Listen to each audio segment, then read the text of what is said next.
तर आणखीन एक महत्त्वाची आणि मोठी बातमी आहे। नरेंद्र दाभोलकर यांच्या हत्येप्रकरणी सीबीआयच्या हाती काही नवे पुरावे आल्याची माहिती मिळते।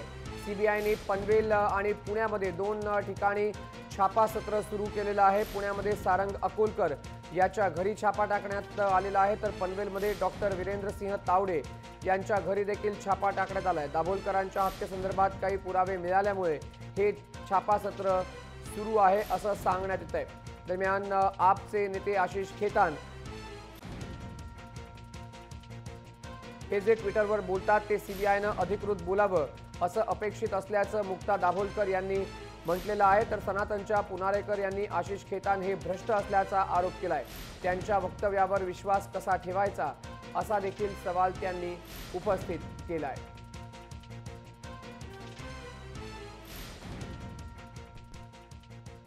सीबीआय कधी त्यांचे या संदर्भातले निष्कर्ष सांगेल, पण त्याचबरोबर हेही लक्षात घेतलं पाहिजे की सातत्यानं एकाच संघटनेचं नाव का या संदर्भात घेतलं जातंय। म्हणजे डॉक्टर दाभोलकर आणि पानसरे यांच्या खुनाचा तपास एकत्रितरित्या करावा असं हायकोर्टाने म्हटलं आणि पानसरे सरांच्या खुनामध्ये पकडला गेलेला आरोपी देखील या संस्थेशी संबंधित असलेली व्यक्ती आहे। कि आशीष खेतान बहुत पहले से सबको पता है एकदम झूठा और बेईमान व्यक्ति है। एक जो उन्होंने किया था जो बाबू बजरंगी के विषय में गुजरात में, उसके बाद बड़े पब्लिसिटी में आ गए। आप ये बात मत भूलिए कि आशीष खेतान जो है वो तरुण तेजपाल के कलीग है, उनके सहकारी है, और तरुण तेजपाल का जैसा कैरेक्टर है उनके और आशीष खेतान के कैरेक्टर में कोई फर्क नहीं है। एक टोली होती है जिसमें एक आदमी रेप करता है, दूसरा डाका डालता है, तीसरा रिश्वत लेता है। तो ये एक तहलका की जो चोरों की टोली थी, इस चोरों की टोली में का ये सरदार जो है बाहर आया है। तो आशीष खेतान के बारे में यदि मैं बात करूंगा तो मेरा मन अस्वस्थ होगा, क्योंकि कितनी बातें मैं करूं। आज तक उन्होंने झूठ के सिवा कुछ नहीं कहा है। डॉक्टर नरेंद्र दाभोलकर हत्या प्रकरणामध्ये बऱ्याच कालावधीनंतर पुन्हा एकदा सीबीआयने छापेमारी सुरू केली आहे। पनवेल आणि पुणे या दोन ठिकाणी छापे मारण्यात आलेले आहेत। आता आपण पुण्यातल्या डीएसके चिंतामणी या सोसायटीमध्ये आहोत आणि या ठिकाणी डी विंग मध्ये सारंग अकोलकर याचं घर आहे। या ठिकाणी सीबीआयच्या वतीनं छापा मारण्यात आलेला आहे। या हत्या प्रकरणात महत्त्वाचे काही धागेदोरे मिळाल्याचं सांगण्यात येते आणि त्याच दृष्टीनं सीबीआयचा तपास जो आहे तो पुढे गेल्याचं पाहायला मिळतंय। मात्र नेमकं छापा का मारला गेला आणि नेमकं काय काय त्यांच्या हाती लागलं हे अद्यापर्यंत समजू शकलेलं नाहीये।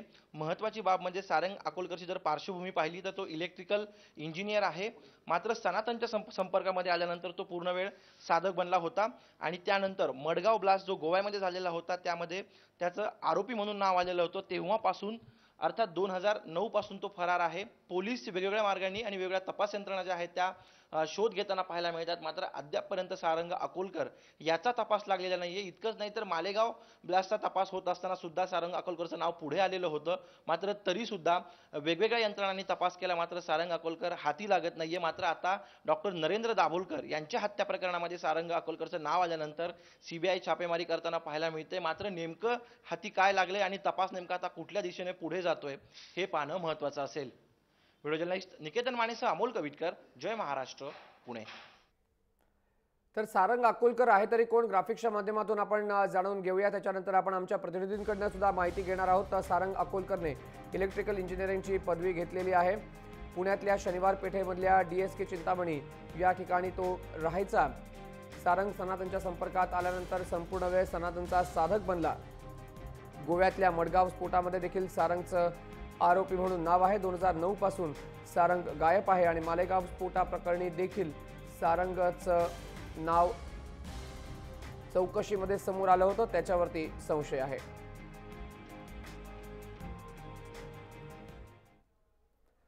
तर आपण थेट जाऊया पुण्याला। अमोल कवेटकर आमच्यासोबत उपस्थित आहे। अमोल, काय नक्की माहिती मिळते सीबीआयच्या अधिकाऱ्यांकडून? या दोघांची नावं ही अचानक चौकशीमध्ये पुढे का आलेली आहेत आणि या दोघांचं याच्यामध्ये काय रोल आहे या संपूर्ण कॉन्स्पिरसीमध्ये? नक्कीच सीबीआयने पूर्णपणे गुप्तता बाळगलेली पाहायला मिळते, कारण आज सकाळी 10च्या आसपास सारंग अकोलकरच्या घरावरती छापा मारायला सुरुवात झाली। डीएसके चिंतामणी या ठिकाणी डी विंग मध्ये त्याचं घर आहे, 6व्या मजल्यावरती 50 नंबरची खोली।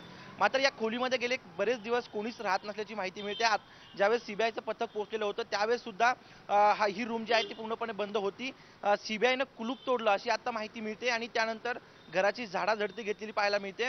महत्त्वाची बाब म्हणजे सारंग अकोलकरची पार्श्वभूमी जर पाहिली तर तो इलेक्ट्रिकल इंजिनियर होता. त्याने काही काळ शिरवळ या ठिकाणी एका खासगी कंपनीमध्ये काम सुद्धा केलेलं होतं. मात्र त्यानंतर तो सनातनच्या संपर्कामध्ये आला आणि पूर्णपणे साधक बनला आणि साधक बनल्यानंतर त्याचं नाव मडगाव ब्लास्टमध्ये आलेलं होतं.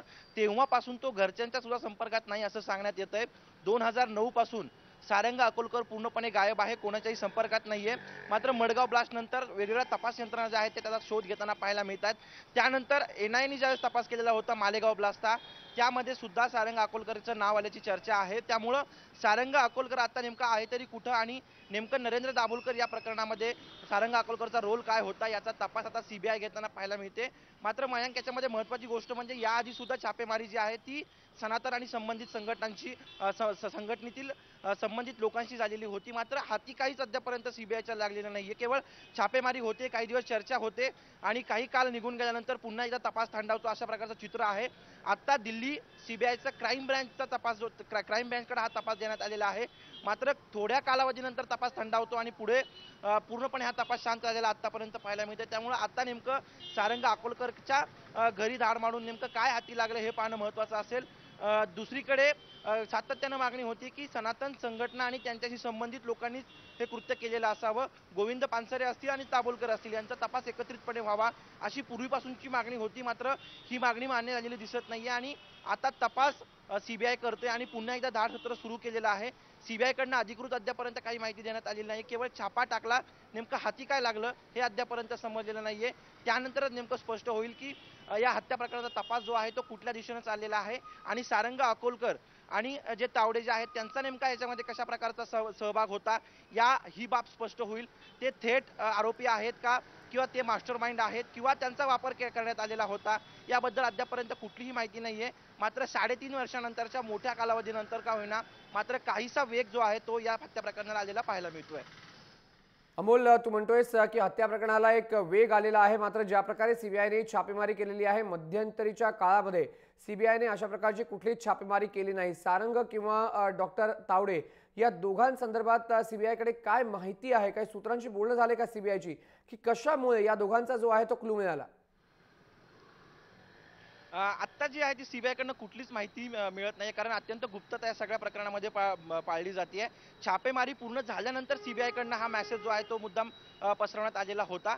सारंग अकोलकरची पार्श्वभूमी जर आपण पाहिली तर सनातनशी तो संबंधित आहे. त्यामुळं या सगळ्या प्रकरणाचा थेट संबंध असावा असा सीबीआयचा तपास प्राथमिक तपास जो आहे तो सांगताना पाहायला मिळतोय. मात्र कुठलाही ठोस पुरावा किंवा ठोस जे धागेदोरे जे आहेत ते अद्यापर्यंत ठोस पुरावा धागेदोरे अजूनही सीबीआयच्या हाती लागलेले नाही आहेत. धन्यवाद अमोल दिलेल्या माहितीबद्दल. अमोल कविटकर आमचा प्रतिनिधी माहिती देत होता. वेळोवेळी अमोलकडनं या मोठ्या बातमीबद्दल आम्ही माहिती घेणार आहोत. सारंग अकोलकरच्या घरी सीबीआयची टीम पोहोचली, मात्र झाडाझडतीमध्ये काय मिळालं, का सारंगचं नाव दाभोलकरांच्या हत्या प्रकरणामध्ये समोर आलेलं आहे, अजूनही काही सीबीआयने माहिती दिलेली नाही.